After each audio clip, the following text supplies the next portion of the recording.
Quite recently, we achieved a Macmillan coffee morning, which is quite a huge achievement, especially in domiciliary care.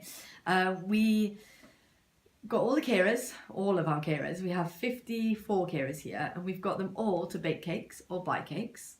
We had 2 minibuses donated, one donated from a company called Whedon's and one donated from a friend.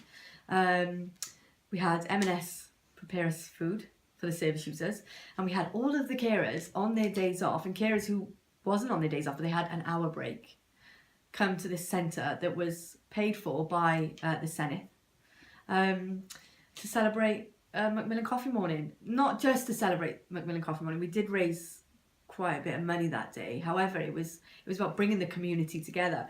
We enabled a few service users to leave their homes after them not leaving their homes for 5 years. I think one of the service users hadn't left her home for 15 years.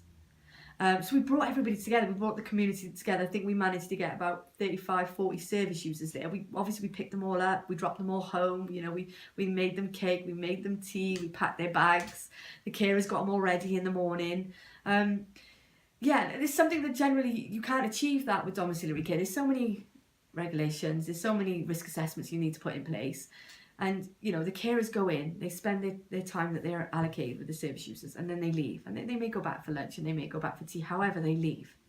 This was about picking our service users up at 11:30 in the morning, dropping them home at 4 in the afternoon, and mixing with our other service users and mixing with our carers. Bingo, we did raffles, everybody won a prize, of course. We even did some dancing.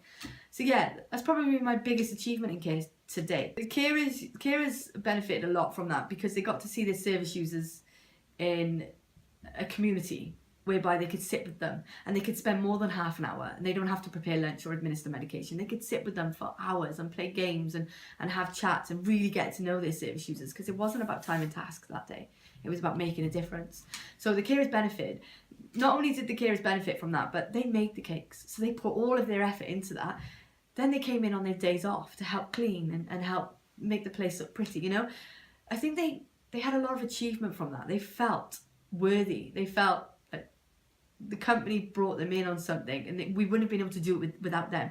Thanks to them and their hard work, we wouldn't have been able to achieve that. The service users, however, are still talking about it to this day. They want a Christmas one. If it wasn't for my staff, if it wasn't for my carers, that day wouldn't have happened, because they came there and they helped do the raffle, they helped do the bingo, they helped entertain, they helped dance with the service users, they helped make sure the service users had their food, they prepared the service users in the morning, made sure that their hair looked nice, and, you know, had a chat with the service users, made sure they felt confident and comfortable. Some of the staff got on the bus, so the service users felt comfortable getting on the bus because they'd seen a familiar face. A lot of my staff dropped the service users home. If it wasn't for my staff, I would never have been able to do that. And that's because they care. And they care because we look after them. They care because we make sure that they're happy in work. We care because we're putting them through their qualifications. We're paying for them to upskill. You know, we're making sure that they're okay. So because they're okay and they're happy, our service users are okay and they're happy.